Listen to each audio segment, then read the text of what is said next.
Hello, my guest today on Two's Company moved to Cambusol 8 years ago. Having lived in Malta for 2 years, working at St Thomas's Hospital in London for 13 years, and for Brighton and Hove City Council for 30 years. Her last and favourite position was as Manager of Animal Welfare Services. Now settled in Cambusol and runs Chatterbox, an organisation up to help ladies make friends and to adjust to the different ways of life in Spain. Keeping me company today is Sue Watson. Hi Sue. Hi Carolyn. We're going to have a little bit of a chat today about you in general, why you came to Cambusol, your life and how Chatterbox came about. Okay.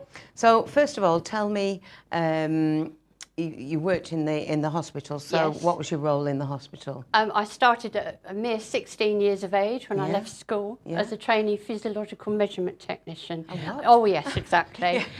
Which really starts off as you learn to take traces of people's heartbeats. Okay. To see if there's anything wrong, why they're having pain. It progresses from there to having an investigation. It's more like an invasive test where they put lines in your veins, Okay. look at your heart. Yeah. All on screen, right, this is blocked, that's not blocked, you need an operation. Yeah. And it progressed from there. And I Right, was okay. there for 13 years. 13 years, wow.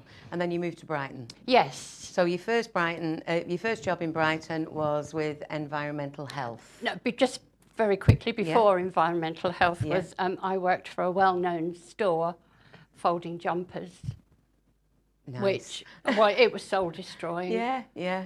A minute to 9, it looked beautiful. Yeah, I can imagine. 3 minutes passed, as if nobody had ever been there. I have to say I'm Awful. guilty of that, and I'm sure that most of the people out there are guilty of that, lifting it up, Oh, putting you it down. do. You know, yeah, we've all been there and done it, but, you know, it's experience, Yeah, isn't it? You know, yeah. you've done what you've done. So, yes, then we'll move back onto environmental health. So you moved on to that job. I did. I was fortunate enough to become receptionist in environmental health, which was where people used to come in because their landlords didn't look after the properties.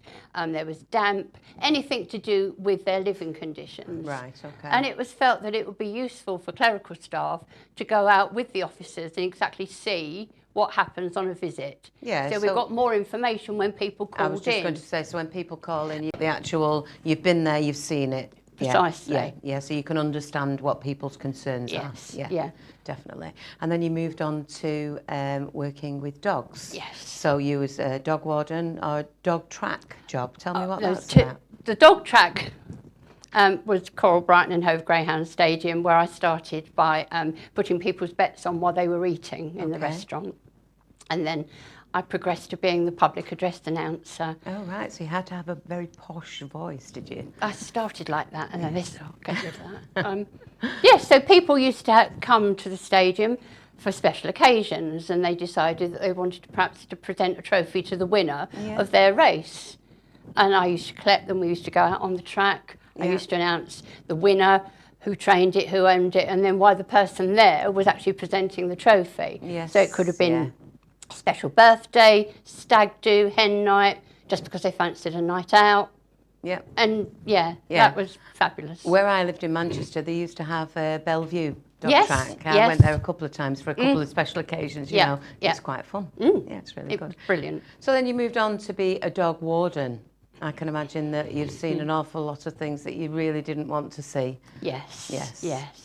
But we were very lucky. We had a really good forward-thinking legal services, and we tried things that other local authorities didn't. Oh, good. That's And the first one was tail docking, when it became banned.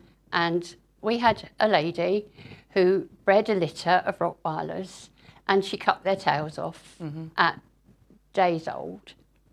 And it was like cutting your little finger with a pair of nail scissors. That's how the vet described it. Yes. And we couldn't ignore that. No, definitely not. So it was a full investigation. We went to court.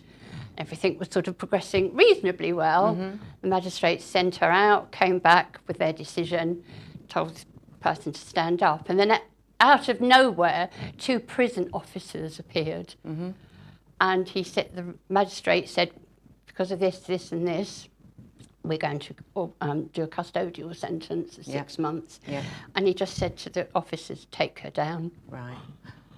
But you got the result that you Oh, wanted. absolutely, Yes. absolutely. Yeah. Those poor little things. Yes, yeah. I know that you're a dog lover. Yeah. Because I know you anyway, you know. So, yeah. So I hope they made some really, really positive changes there. And it must be a nice feeling for yourself as well to make those positive changes Absolutely, to, you know, to those animals. Definitely. So, yeah. So, and then you moved on to Malta. Yes. Yes. Why Malta? Oh, probably like most people who move. We've been there on holiday for 20 plus years, loved it. English was spoken. They drove on the same side of the road as we did. Which is easy. Yeah. Yeah. So we did. Bought this beautiful apartment, stayed for 2 years, and then Maltese people changed their minds. And we couldn't put our rubbish out at a certain time. Yeah. One day we went out and left the aircon on for the dog. Yeah. And the bucket overflowed, so we had a note on the door for that. Right. So, yeah. I said to my husband, come on, we haven't come from the UK Yeah. to have to put up with this. Yes. Yeah. So you moved. We moved. So you moved to Spain. So Yes. why Campersol? That Was this was, your first place that you came Yes. to, Campersol? Yes. Yeah. Yeah. I sat on the computer one night. Diddly-do. Oh, Yeah.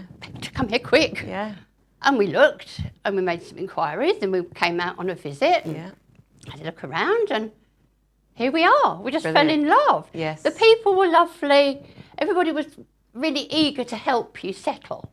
That's what we found when we first moved on to Campersol. Yeah. That everybody was just, it was like, to me, it was like going back to when I was a child, when all the neighbours were friendly, people spoke to you, everybody helped one another. Yes. You know, somebody had put a little post on Facebook, I've broken down on such and such place, and instantly people are saying, I'll be there in 5 minutes. A lovely community. Yes. Yeah. We're so lucky. So a good choice. Yeah, very much so. So from there, then moving here, you began to build the organisation of Chatterbox.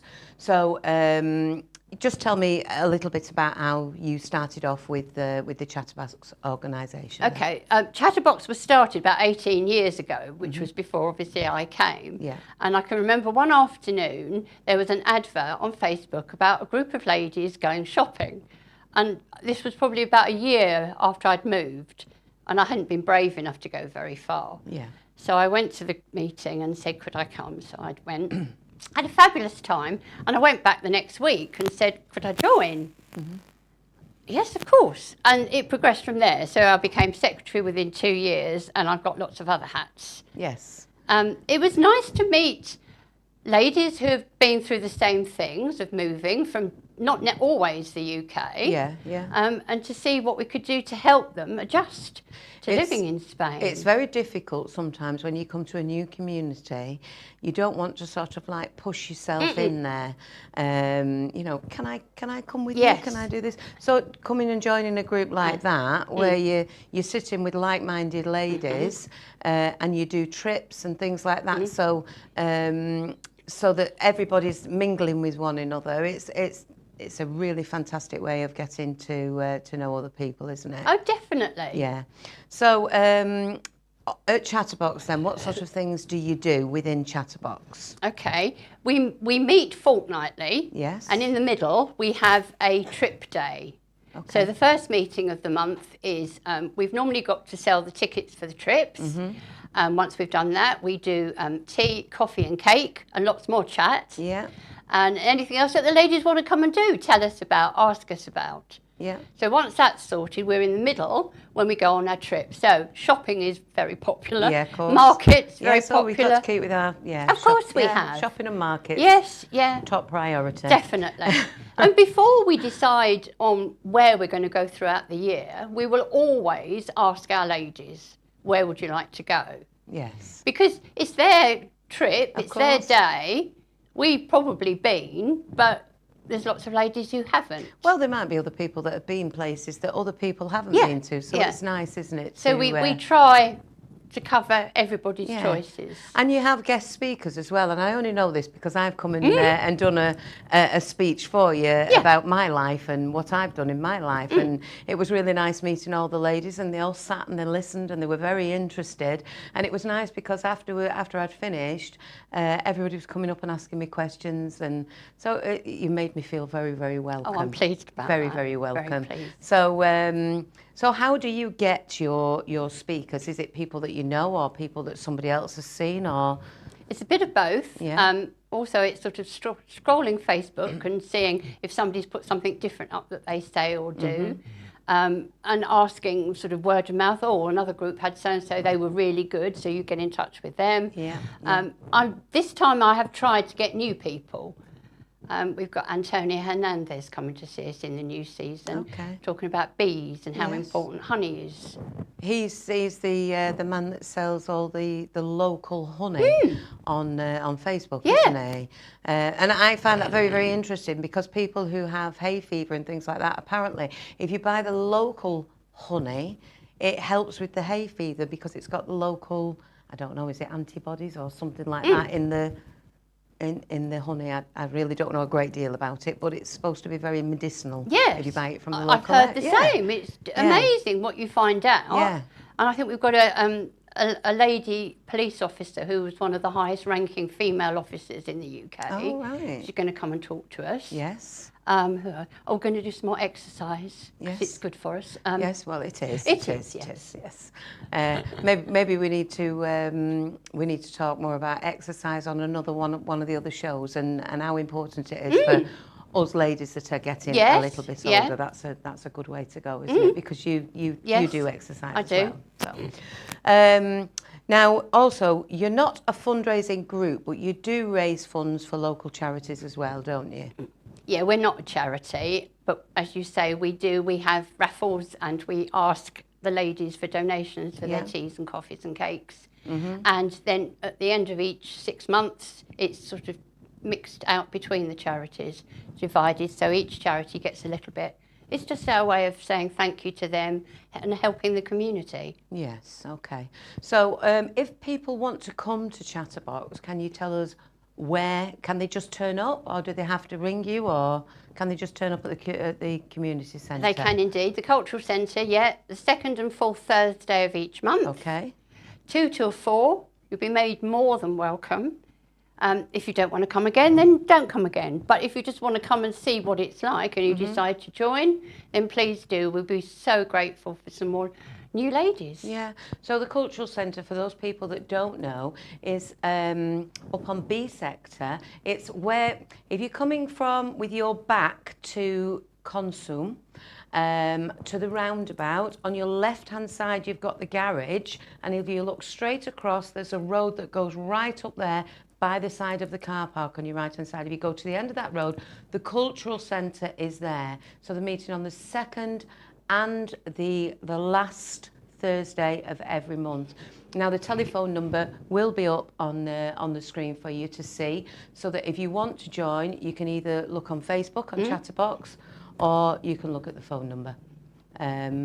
So how much does it cost, Sue, if they want to join? We ask for €15 a year. Okay, that's which not is a just lot, over is it? €1 a month. Yes. And that does go towards subsidising our summer and Christmas parties. Okay, yeah. And they have a cup of tea and cup biscuits of tea, and biscuits, things. cakes. Yeah, fabulous. Okay, well, do you know what, Sue? It's been absolutely lovely to speak to you today and getting to know a little bit more about you as a person as well, because although I do know you, I've known you for about 5 years, I didn't know a great deal of that. So, so thank you very, very much for watching Two's Company today, and we're back the same time next week in someone else's company. I hope that you can join us. From me, Carolyn May, and from Sue, thank you very much. We'll see you again.